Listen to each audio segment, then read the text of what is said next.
Hello, everybody, and welcome to the show. It's called There's a Will, I'm Will, and with me in the studio is a fine array of fantastic people. I'll start with Nicholas Richardson and leave the best for last. Nicholas Richardson, who taught 007 everything he knows and then forgot it. Exactly. Very good. Yes. Looking resplendent. Love Thank the tie. Nicholas keeps our sartorial reputation high. Then we have Karima. Now I'm forgetting your last name. Romaniv. Romaniv. Yeah. Yes. And she's half Afghan and half Ukrainian. And we ask which half, and we may never know. Even she doesn't know because I tried. She's fluent in Chinese, makes her the smartest person on this here panel. Easily, but people probably look at us and tell that. Yeah. And also, she's a numerologist, so she's got your number. And if you're Russian, your number is number 2, which rhymes with doo-doo. That's what I mean. Okay? And then we have the Tasmanian Terminator. Daniel Russell, otherwise known as Trusty Rusty. He's been dubbed that by me, and he has just come back from an intrepid tour with his Davai Ukraine bus, delivering many things to many different people, and we're going to get into that in the second part of the show. We're going to talk about all the places that he has been. I might mention as well that we have Michal Trzezniewski from... Are you in Kyiv? Hello, everyone. Where are you, Michal? Kyiv? I am in Kyiv right now. We've been to Kharkiv like a few days ago, and we are right now calmly in Kyiv. We cannot go out because there is no fuel in Kyiv. Wow, there's no fuel. So we're going to talk to Michal about what he's been up to over there in Kyiv, and we'll just throw down with a vigorous conversation. Does that sound okay? Fine. Yep. But please limit the Chinese. I will try. Me. Michal's very smart. He knows Chinese. Yeah, but we don't, so it'd be difficult for us. Okay. Anyway. Little sip of coffee. And Michal, give us the lowdown. We're going to talk a little bit about Mariupol, of course, right? And what's been going on there, because Mariupol has fallen this week. Well, we'll discuss whether it's fallen or not, because there are still remnants, I think, of the fighters there somehow. But a lot of people have come out. Michal, what have you been up to? Give us a brief on Kharkiv, etc.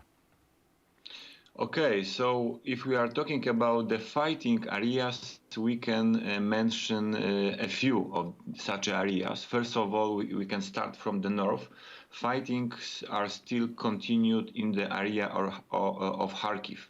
So 1 week ago or 2 weeks ago, the area to the north and to the east of Kharkiv was controlled by Russians. In every village in this area, Russians were, and from this side they shelled the northern part of Kharkiv, especially the district called Saltivka. We've been to Saltivka. It is completely destroyed settlement. It is like Warsaw Ursynów, and this Warsaw Ursynów, this Saltivka, the area, sleeping area in Kharkiv is completely destroyed. Have a lot of black buildings because of fire, because of artillery shellings, and so on. So in this area between Kharkiv and Russia, in these villages, they were Russians 2 weeks ago. Kharkiv is like 50 kilometers from the border with Russia, so it's very, very close. But because of Ukrainian successful counteroffensive, Russians were repelled. And from the beginning of May, Ukrainians liberated such villages like Ruśki Tyszki, Czerkaśki Tyszki, Słobożańskie, Stary Saltiv, Rubiżne. At the end of April, they liberated Ruska Lozowa and so on. But right now, they try to repel Russians behind the border, and fightings continues. So especially the hot spot is in the area of village called Ternova and Rubiżne. So this is the situation around Kharkiv. The second area of war, of active military operation is Donbas, and it is for sure the most hot area right now, especially Lugansk Oblast. Before 24th of February, Russians controlled like 1/3 of Lugansk Oblast and 1/3 of Donetsk Oblast. Right now, they control 90% of Lugansk Oblast, so it shows that their offensive in this area is successful. 10% of Lugansk Oblast is in control of Ukrainian soldiers. I mean, Severodonetsk, area of Severodonetsk and villages around Popasna. And Russians, they try to capture this 10% of free Lugansk Oblast, and the most hot area right now is Severodonetsk. Russians are not in this city, but they are around this city. In Rubizhne. They've encircled the Ukrainian forces, right? Exactly. How likely are they to succeed with this, do you think? They have one tactics. They destroyed everything by artillery shelling, and they are getting into the place which is completely destroyed and from which Ukrainians withdraw. So this is the tactics also in Severodonetsk. They are shelling every day. They shell a lot Severodonetsk. Every day you have like around 10 civilian people who die in Severodonetsk because of shrapnels, because some Grad artillery artillery shell hit in their building, and so on and so on. So Severodonetsk right now is like Mariupol. I don't know if you see the drone footage from Rubizhne. Rubizhne is this place very close to Severodonetsk. It's next to Severodonetsk. Mm-hmm. It is like before war, it was like 50,000 of people who lived there. And on this footage, you can see what is with this city. It looks like Mariupol, but it's a few times smaller, because in Mariupol before the war, 450,000 people lived, so it is like Danzig in Poland, but in Rubizhne 50,000 people lived before the war. But you can see that we have many Mariupols, many cities like Mariupols in Ukraine, Rubizhne, Popasna, Volnovaha as well, and so on. That's a very interesting point. What do you think to say? It's very interesting that you're saying they're just smashing down the towns with the artillery fire, and then they're arriving, there's nothing there to win. So it's rather like, the comparison has been made to World War II, it's rather like that, it seems, in many cases, doesn't it? And from the films we know from World War II. But what is the word from Mariupol at the moment? What are you hearing? And tell us what you're hearing from there, because we know what we read and hear in the news here. Of course, that is fallen, but there's some people still there. What's going on? Yes, so we have information about Mariupol from, let's say, 3 sources: from Russian side, from Ukrainian side, and from the British intelligence. Ukrainians don't say much about about evacuation of Mariupol. The only information from the Ukrainian side we have from 4 days ago. In 16th of May, they said that evacuation started. Evacuation of soldiers, because at the beginning of May we had evacuation of civilians who were in Azovstal steel plant, but from 16th of May we had evacuation of soldiers. And Ukrainian side said that around 260 soldiers were evacuated from the steel plant. 50 of them were evacuated to the hospital, and the rest to another place in Donetsk, to occupied part of Donetsk Oblast, and they are waiting for exchange for Russian soldiers which were captured by Ukrainian side. Yeah. So this is the information from the side of Ukraine. But recently, 2 days ago, Russian Ministry of Defense, they said that around 1,000 of Ukrainian soldiers who heroically defend the Mariupol, they surrender 1,000. And the British intelligence said yesterday in the morning that 1,700 defenders of Mariupol, defenders of Azovstal surrender, but without the command. So Denis Prokopenko, this legendary, let's say, commander of the Pulk of Azov, regiment of Azov, he probably is still in the plant, and I don't know, maybe he wants to die heroically. We don't know. Is he there with some other? This is what I was referring to. So there are some people left. He's the leader. Do we know how many people are still there? How many soldiers? And if they're doing this sort of last stand, this Alamo type situation, as you say? We don't have the exact information, but probably most of them, they evacuated, which means that they surrender. But just the command are there. I don't know. It is less probably than 100. I think so. Less than 100, yeah. So it's just a few. This is very much like an Alamo situation. It's picturesque, but definitely very horrifying and desperate. Anybody have a question? Karima here is from Kherson, and she escaped from there. So she had a very interesting story. You want to briefly say what your story was to Michał? Yes, I can tell a short story. Please. Yeah. How I escaped from Nowa Kachovka. It's Kherson region. We had two ways how to escape from the city. It's go to Kherson, and from Kherson go to Nikolaev, Odessa, and other cities, but it was very dangerous because it depends on your luck. Maybe you will be alive, maybe not. Depends. But the one safety way was to leave Nowa Kachovka through Russia. First go to Crimea, from Crimea go through Russia, and from Russia go to Latvia, Litva, and Poland, Warsaw, the last stop. Yes, long way, hard way. It's hard, more mental hard, not like any other problems on the way. How long did it take you to do this journey? 3-4 days. 3 or 4 days. 3-4 and how days, terrifying yes. was it? It was very small bus, and it was very hard to sit in it. It was very Yes. crowded, but how scary was it?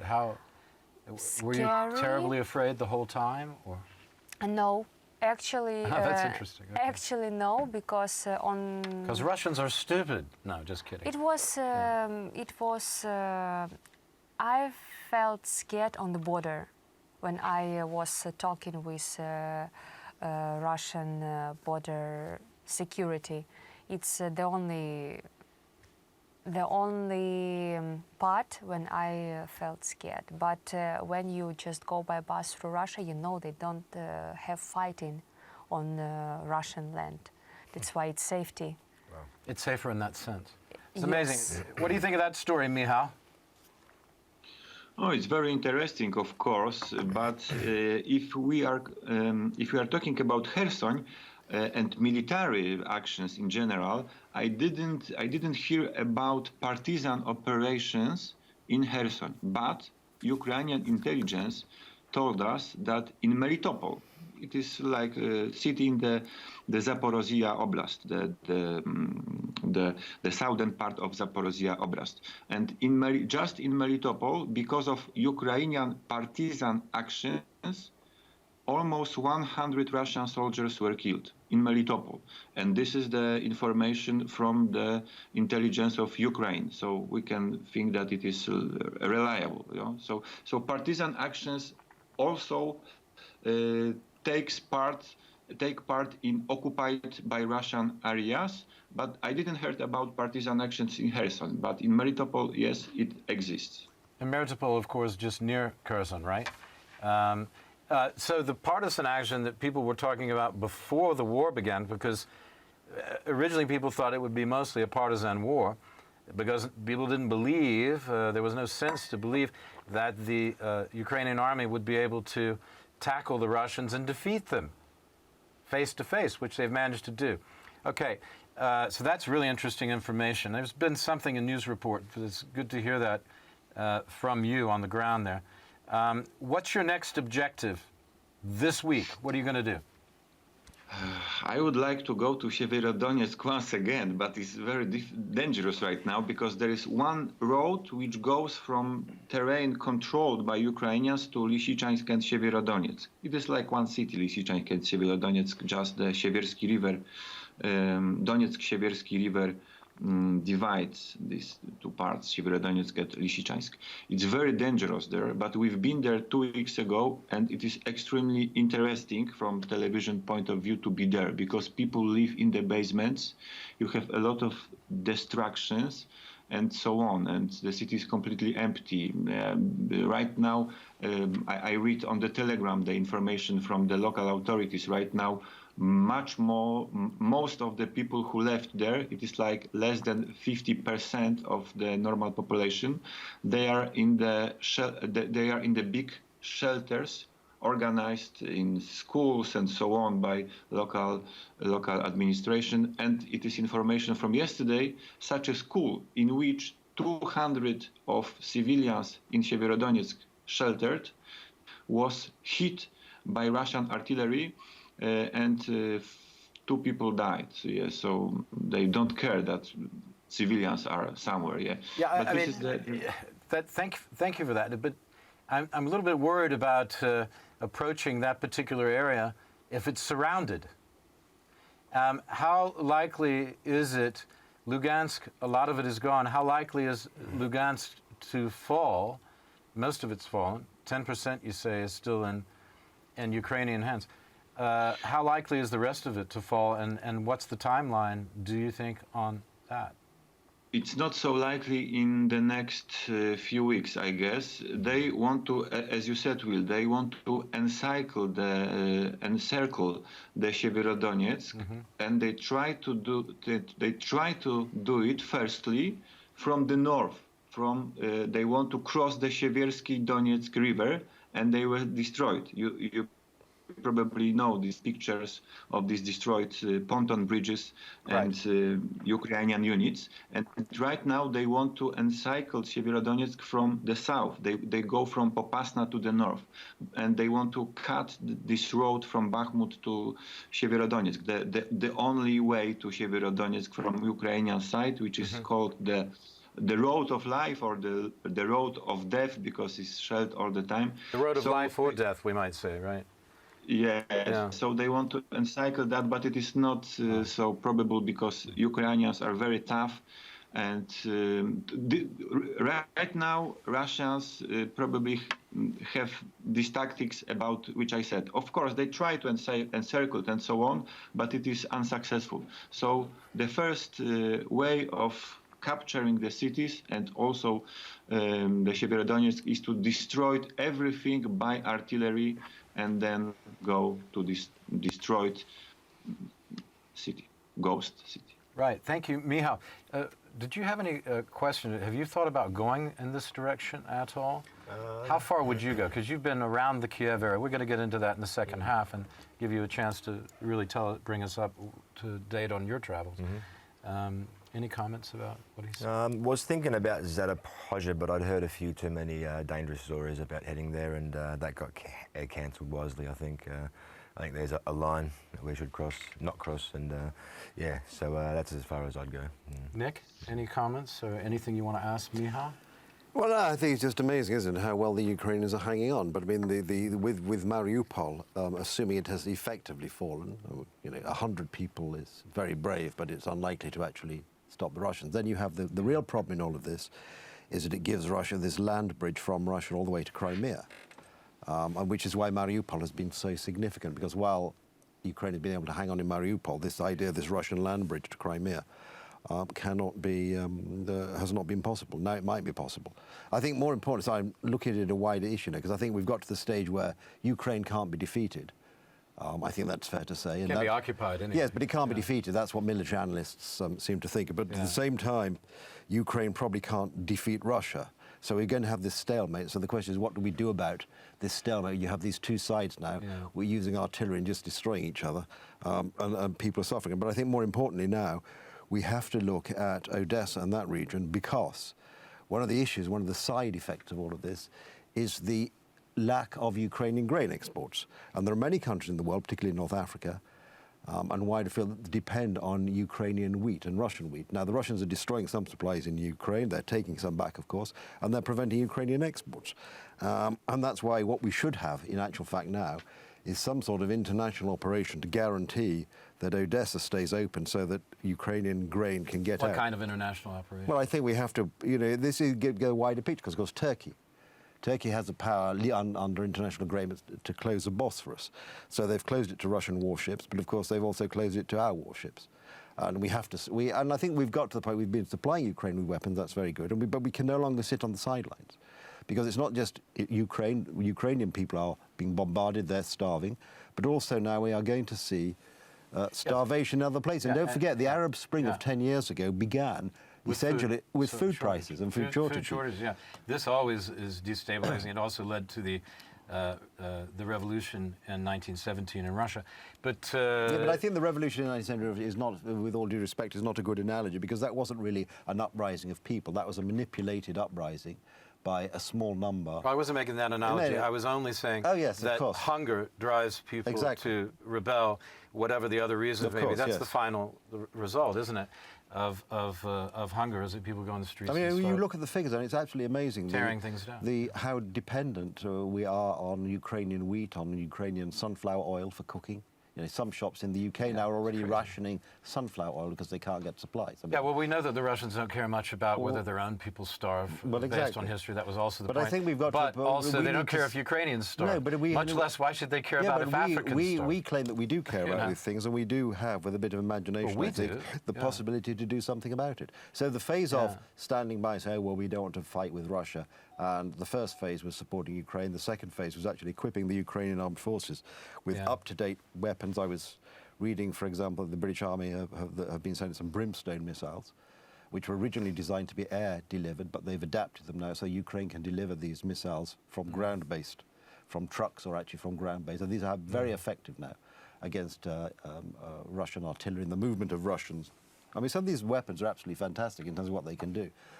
We've got to that stage, but now I think we're reaching the next stage. So I don't think the world can sit by now and watch this sort of stalemate. Ukraine cannot lose because of the support we're giving it, but nor can it actually necessarily push Russia out.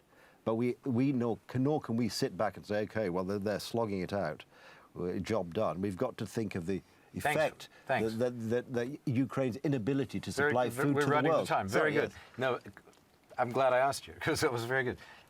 Very good summation of where we are now. Michał, would you like to have the last word? 30 seconds. Yes, it is very important what Nicholas said, and the hunger in Africa means the problem with migration to Europe, so it is our problem.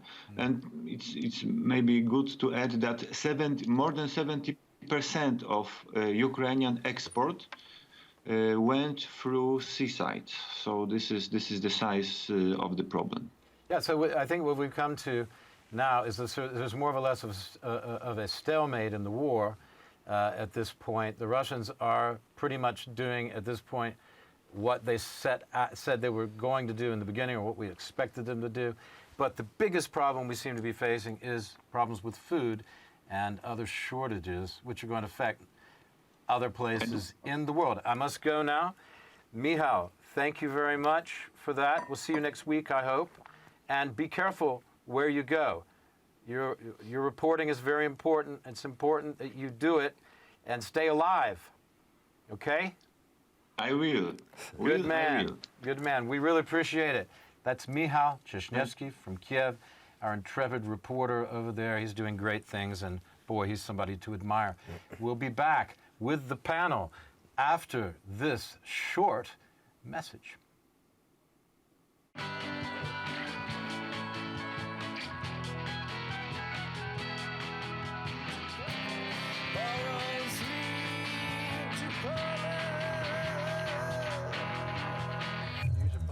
Oh, we're back. We were just talking in the break about how you get across the border because, and whether you need to get your passport stamped and whatever, because Daniel Russell, Trusty Rusty, has just come back. When you come back, 5 a.m. yesterday? 7 o'clock in the morning. Jeez. And you must be pretty, I noticed you two talking a lot during the break, so you have a lot to say. You had a very good question about what Michał was saying at the end. You were a little worried about passage into these areas. And what was your comment? My question was how he can safely enter to Severodonetsk in this situation, because they not just check your documents. It's not everyone allowed to enter. What I've seen... Because it's red zone. I've seen press aren't really welcomed by the Ukrainians. They keep it really quiet. They don't want it to be publicised, and they don't want anyone or the world or Russians to see anything that's happening, because they think that it shows that Russia's winning when they televise things and report things. But there are ways to... Is Russia winning? No. It doesn't sound to me like they're winning. It just sounds to me like they're destroying everything. Yeah, that's not a victory if you destroy everything. Not at all. Yeah, right? It's a different kind of winning, isn't it? Yeah. In their eyes. And it must be very, if you think about from their side, their troops, it must be incredibly demoralizing. Actually, damaging to their psychic state by watching all this destruction, taking part in this. Is very dehumanizing. The Russian soldiers appear to me to be treated as some sort of non-human event. Barbaric. Yeah. Savage. And I understand too that Mr. Putin has taken over even tactical control now. I mean, he's just getting rid of generals. I would have thought he would have been the boss of all of it all the time. I can't imagine him letting admirals and generals be pointing the rules out. Gosh, you know who else did that? Yes, indeed.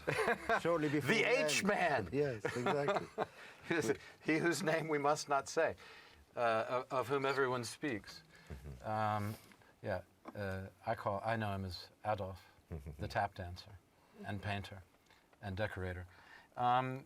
Yes. So, could you just tell us the bare bones of your journey, and then we'll talk about some of the specific things you did, or let's just approach it any way that you feel comfortable with. So we took another van up, the new Wenger bus, and we had a whole load full of...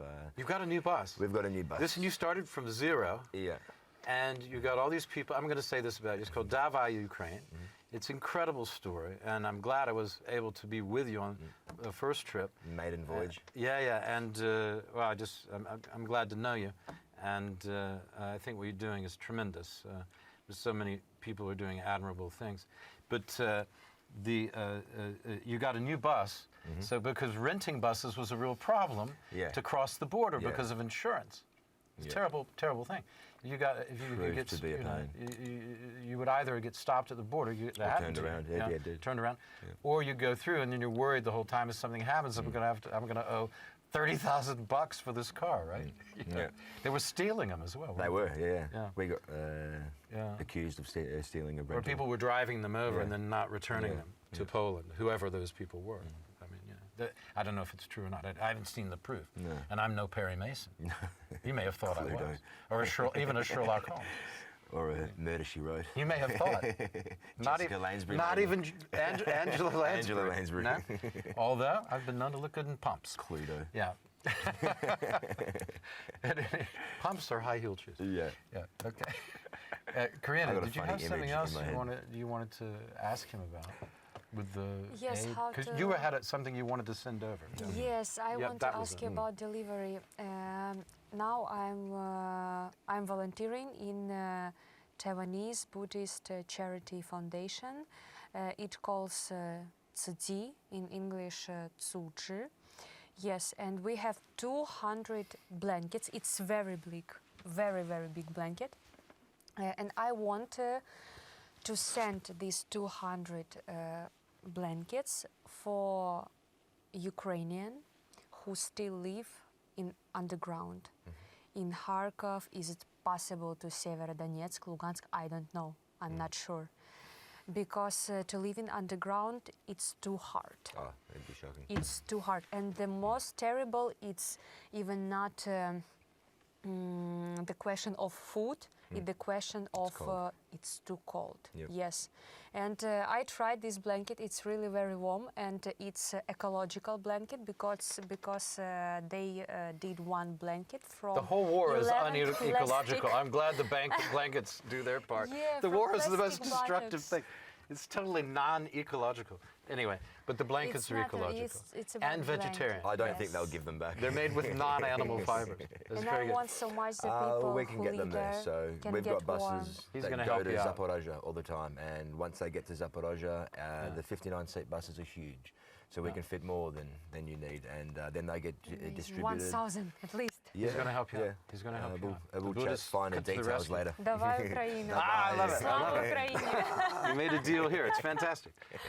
Okay, so to go back to your journey, so this Yeah. time you did a 5 or 6 day journey. It's a lot of kilometers, huh? I'm not too sure. I haven't You looked. probably did about 3,000 kilometers It by was the time 6 you were days of finished. driving non-stop and all yeah. day in Kyiv running It's a around. couple thousand miles probably. you Yeah. did. That's what I figure, Yeah. roundabout. Yeah. It got its first good taste on And you cars. look even younger than when you left. Stop it. That's not the makeup because we don't get much makeup here. No. Expensive. Lots of money. I should have got the missus to give me some Gotta eyeliner. bring your own. So, but lots of eyebrow pencil. I Yeah. noticed that Nick's using that. Anyway, but Mascara. so you took off. You went through the border. How are the border crossings looking? You went to Kiev. Border Tell us about the crossings journey. were good. We did a lot of research before and always look at the live cameras. So we got straight through Zoshin, went straight through without a problem. We were through in 1 hour on the way in, and went straight to Kovel. We drove to the really amazing organisation called Marlog, who are a bunch of beautiful ladies that are all lawyers back in their time, and all their husbands and sons are fighting. And now they've set up a big base in Kovel. So let me get this straight. There's a lot of beautiful ladies at home. Yes. All their husbands Yes, are off correct. fighting. Yes. Good choice. Interesting. Good choice. Interesting. I think there's some interviewing to be done. It's a great place, and they've occupied a school that's not being used, of course, and they get donations from all over the world, and they are sending out truckloads to the east, of course. So they're really well set up on the west coast to receive all the stuff. Anyway, we work with them a hell of a lot, and that was our first stop, and picked up a full van full of medical aid and clothes. And Where exactly everything. was it? Where? In Kovel. Kovel. Yeah, which is in from Chelm. So if you go from Chelm on the Polish side, Yeah. straight across either Doharask This or northern Zoshin, part, yeah. northeast. Yeah. Above Lviv. It's about 1.5 hours west from the border. Okay, so Yeah, it's so you it's not go far in. north past Lviv on the Kiev Yeah, road, it's well north of Lviv. and it's on the Kiev road. Yes, More or it is. less. Yes, More or less. yes. Okay. Yep. Just on to the give Kiev people road. some picture. Yeah.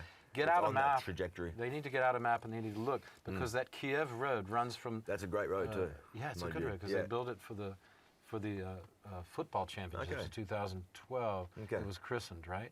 And so it's a good road. And that goes from the northern Poland border Yeah. right the way across, what is it, 500 kilometers or something? Yeah, roughly. No, 350 or 340, I think it was. From Kovel. From Kovel, because from you're already Kovel. out an Yeah, hour and a half. yep. Okay, and so you're running just below the Belarus border Yeah, there, not far which is down. interesting, isn't it? Yeah. Because last time I checked, that's the enemy too, isn't it? Or the enemy hideaway. And I heard there was another missile attack in that same base down near Lviv. The one 2 that days ago. Yeah, The they one that we completely accidentally destroyed took it. that turn, yeah. Yeah, we almost went there. 2 days ago, again. Yeah, we almost went there before it was attacked. There were a lot of foreign fighters being fighters. trained there, Yep. but they moved them all out after that first attack. Yeah. I think it was empty, Yeah. more or less, Yeah, no one was there. waiting for that second attack Yeah. because they figured it was on the cards. But okay, so then I have a number of things that you did. You took some really good photographs. Do you want to take us through these sort of 5 Yeah, sure. different things that you did? I don't know what order you want to discuss them, so feel free. So when we left Kovel, we had a full van full, and all the deliveries were going to go to Kyiv and get further on forwarded to the east coast, to the east side. But along the way, I was invited by the 30th Brigade. They're a detached mechanised unit. They're a combat unit, and they're mechanised, and they've got APCs attached and various mechanised transport vehicles. So they're a combat infantry unit, and we've been giving them Kevlar. How big an infantry unit? Can we? There Is it a regiment? There or- were 300 people where I went, so fairly nice size, and we've become quite friendly over the last 10 weeks, 12 weeks. We've been giving them Kevlar, helmets, chairs, radios, generators, lots of things, and they You made invited a us to go real. there. This is not your first No. journey to them. No, or we've met delivery them to a few times, Yeah. But this was the first time that I actually met the whole company, and they got me escorted through all the gates and into the base. And, How were you received? Oh, it was incredible. It was really good. I was a little bit reluctant because I didn't really understand the whole mechanism, what was happening in between because of the communication barrier. But when I arrived, it was unbelievable welcoming. They were making me coffee and feeding me salo the entire time. And there was Salo? a big What is hall. salo? Salo is the cured pork fat by the babushka ladies. It's just goodness. It's like schmaltz or something like that, right? In Polish, is like It's just tasty fat. stuff. It's You just put it on fat. bread or something? No, it's not like the lard. No, No, it's not like it's the that. skin. Because I like a lot of lard. I get a good. tub sometimes, just put my whole face in there. Just Yeah, it's one of my favorite can things. use it for your Yeah, your I use hair it as for my well. hair as well. I just whole body covering. eyebrows too. Yeah, get the eyebrows back. Yeah, I like nothing more than a big tub of lard. Yeah. In fact, I hope to be one day. Yeah, can. Some people say I'm approaching it. I won't be such a Need stretch. to work away from Yeah, it. it won't be such a stretch. Okay, so you went from there to yeah. the 30th Detach. So I spent 24 hours with them. Yeah. In a room full of 300 snoring soldiers, which was quite a laugh. Only But, snoring, of course. Yeah. And spent the time with them and watched them do a few parades and get their morning orders. And they were waiting to get resettled into a new posting, which was going to be further east. And they were just sort of training and doing exercises in between. Sounds like fun. Yeah, they were just sort of buying time, but they're all ready and prepared to move on. Have they seen action at all? They have, yeah. They've been out and come They back. have, and they've out come and come back, back. yeah. Okay. Where were they? Can we say where? This was in, it was in between Kyiv and Lviv. So it was in Franken, I can't remember the name. Ivano-Frankovsk? It was down in between there. So it was in between Kyiv.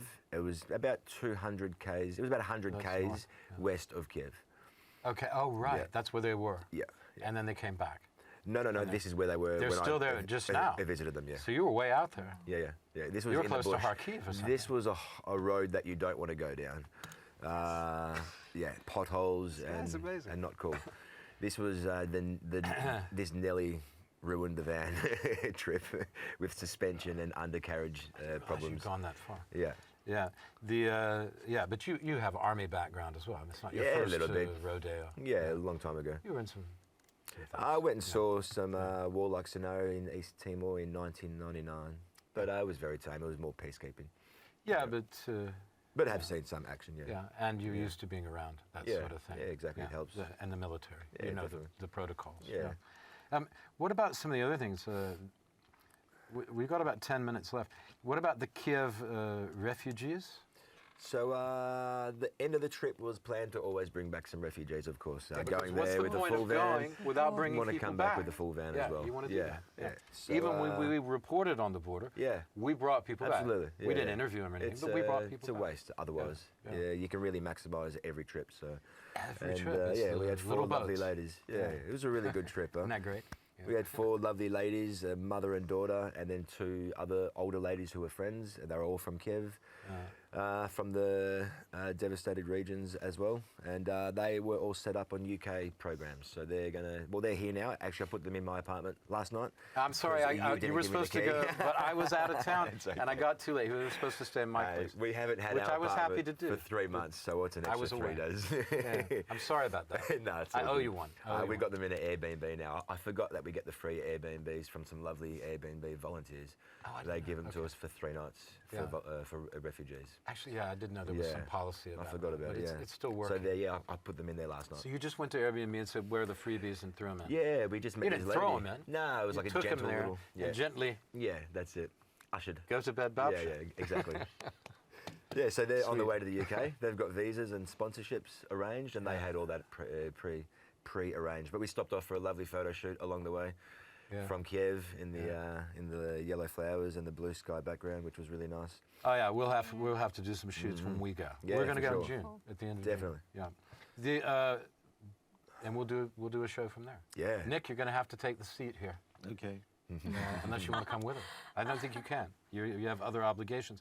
What about the artillery and you have the Bucha artillery, the Irpin devastation. Yeah. Can you sort of lump those together? Yeah, for sure. All For sort us, of in the same for us. region. But I met some guys, some really fascinating unit, a British guy and another Aussie guy that work for the EOD unit. They're an explosive ordnance unit, and they're working with the Ukrainian police force. And they said, come along, and I arrived with my van the next day, and we were greeted by 2 escort police cars, sirens, and then we had my van, my friend's van, and an EOD Because you want van. the sirens going They so the had enemy knows where everything. you are. It was full escort going past all the roadblocks, and but these are to devastated areas where. Weren't you a little worried making so much noise? No. No. They were You going to enjoyed it. regions You where enjoyed Russians had left, so Okay, there was all no troubles there. But we went to They're very the sneaky, butcher. these Russians. They They turn are. You see, everywhere they go, in the woodpile. They just they poke leave their heads up. mines and booby traps behind for people to tread on, and that's where we went. Were you And- worried about that? No, because I was walking strategically behind the EOD guys with a 20-metre gap. So yeah, Because they're out there checking. they know what they're doing. Yeah, Yes, of course yeah. they do. They got Yeah, metal they've been well detectors, trained. they got drones, and they're doing mapping and everything. So it was really interesting. But What did you that's think about where- the Bucha situation? Well, this is where. How am I saying the that right? Is it Russians- Bucha or Bucha? Yeah, it's Bucha, It is right? Bucha, right? Yes. Okay. North of Kyiv. This is Yeah. where we went. Was where the artillery company was dug in that devastated a butcher. So where we went to look for mines, there were like 20 or 30 dig-ins in the sand where artillery and mortar units had been set up and open fired on Butcher and devastated Irpin and Butcher. So after the EOD place, we went to Butcher and Irpin and had a look around. It was terrible there. It was actually the first time where I was a bit devastated, and it was rubble. There were car piles, ammunition. Just showered over every vehicle. There was a massive pile on the side of the highway of 50 cars high, 50 cars long, it's like 6 cars high, for about 200 metres long, and it was just shocking, absolutely shocking. And the buildings, all the apartment blocks are blown up and just broken down. Because and we have a friend windows from open. Irpin whose Yeah. building was destroyed. Yeah, Who's yeah. in Warsaw now. Yeah. Of course. Daniel. Yeah, okay, all right. Joseph. Joseph. Yes. Joseph yes. Daniel. Yes. It's very Yes. confusing. Yeah. He's Joseph Daniel, that's right. Who Or Daniel gave Joseph. I'm not sure. actually gave us some donations too Yeah. for this trip. Yeah, good. But there's people still living all around, and it was starting to get back to normal, and there's Yeah. people in the And parks, it's very interesting. which is nice. Because they love their city so much. Yeah. They even if their houses destroyed, they were still living in them. didn't choose, for example, go to the Germany and to get a house to live safety. Yeah. They choose to stay Yeah, there, rebuild, and continue their living Yeah, in and their that's what it looked like. lovely city. Good on them. It's amazing. And I saw a lot of pictures Yeah. on the internet. It's like Bucha before, Bucha after fighting, and after 1 month they cleaned. Yeah, they did. They cleaned the Irpin's been cleaned up streets. very, very quick. No tanks, Yeah. no. Yeah, you it's know. all been removed. It's Yeah. amazing how quickly It's people can get back. amazing. Yeah. You look back to the pictures of Warsaw Yeah. at the end of the... I mean, Warsaw should be the template for this kind of destruction, I suppose. It's ground zero for this type of thing, historically. And the people sort of emerged and gradually began to clean things up. And within 5 years, they built a city back. Yeah. Which Yes. is, I mean, we're like ants, aren't we, Yeah. really, people? We slowly do Reconstruct. things, and it all goes together, and, Yeah. and big things happen. What about the special forces? Can you give me a couple minutes on that? So there was another one. I met a National Geographic photographer who was a fantastic man from the UK, and he ended up What's his name? in my van. You remember? Ilay? I can't remember his surname. Elaney, I think his name was. Yeah. I'm hopeless with names, but a really good bloke. I just thought so people can look Yeah, at his yeah. work. I'll have to from find National it and Geographic if I'll lis- drop yeah, it later. They're curious. Yeah. And he invited me to a training day for the Special Forces, and we came into another training ground. I won't say where it was because it was a bit high security. And they let us in, and This is where we you met got the Special to watch. Forces. Yeah. we What, got did you to bring watch. them body armor or something like that? Or did These you- guys, no. These guys, They've got I've never everything met before. already. Yeah, these They're the guys have first never to said get that. everything, Their right? weapons still haven't been upgraded, but the What are they other using? equipment, Can we say? I'm not too sure what they were, but they were Yeah. old-fashioned still. They were very archaic. Yeah. But a bit of an upgrade from The Russians complaining territorial. about World War II rifles. Yeah. Yeah. I thought that's an upgrade from what they usually have, which is World War I. Enfields, wasn't it? Enfield, Royal Enfield. You say, Enfield, yes, good weapon. Used by the Tommies. World War I. In the trenches. Yeah. Nicholas, we've got like 3 minutes left. Would you like to... Did you have something you wanted to say at this point? No, I just wondering how easy it is, Yeah, for I example, thought you're you- driving around your vehicles, how easy it is to refuel and things like that. Yeah. So I heard many stories. So I filled up 120 litres extra in Poland and brought jerry cans. But it's luck of the draw. As you leave Kovel, there are lines for about 5Ks, 3Ks to get fuel. Yeah, it's impossible. You can be lucky, and I did drive past one service station with maybe only 10 cars waiting. I've gone, thank God. Came in the line and waited for like half an hour, and then they told me that it's only cash, and I had no cash on me. But I had enough fuel to get back. But you need to take all your fuel with you. Was that a moment you were a little bit nervous? Do I have enough fuel to get back? I knew that I did. You but could get some in the west, anyway. Yeah, but it's all the way in Lviv or Yeah, you would have had to get to Kovel. Lviv in that area. Yeah. Yeah. Yeah, Nicholas? So it is a big You problem. still have a question? No, I was just I was sorry, it's very That was a good question. very That- mundane, rather boring. But, No, I think it's a great question only because logistics Michal are- in his report said he's stuck he in said Kyiv he's because he stuck had there no now. fuel. There Yeah. are ways to get it, but you need to know people. And I've got some caches. Michal I'll let him was know stuck. where that I've stashed. So No, these things are not mundane. I mean, they're mundane and normally, but they're very important. And actually, fuel is becoming less and less mundane. They're going to have $7, $8, up to $10 per gallon in the United States soon. Anyway, which is great policy, you got to say, right? I want to say, what about food and restaurants? Are they open? Yeah. What's the life in Kyiv right now? Kyiv was didn't get a quite chance to slow. ask There me. weren't many people there. It's quite quiet. But the day that I arrived, they just changed the curfew for drinking and for restaurants to go till 11 p.m. It was 4 p.m. So now it's been pushed back till 11. You can drink at restaurants and bars, and restaurants can stay open till then. But 11 o'clock, you have to be 11 o'clock, indoors. get off the road. Off the road. And Get it's off the strict. road. That's all Very we've got strict. time for. I can't believe it. That was just went so lickety-split, as somebody would say, probably Mark Twain. Giddy up. Giddy up, lickety-split. Okay, that's all we've got time for. Nicholas Richardson, resplendent as always. Thank you. Thank you for My pleasure. holding up our style. Our style consultants will be happy. And also the lovely Karima Thank you. Romaniv. Thank you for joining, Romaniv. Thank you for joining us again. Always valuable commentary, elegant and Dashing. the dashing. That's you. Dapper. Because you really do. You're dashing and you dash. Okay, up and down. Thank you very much. That's all we got time for. Throw the pen. No, not the thing. We're not going to do that. Thank you for watching. And I want to thank my guests very much for being here. You're all appreciated, and we couldn't do it without you or you. See you on the next show. Thanks very much.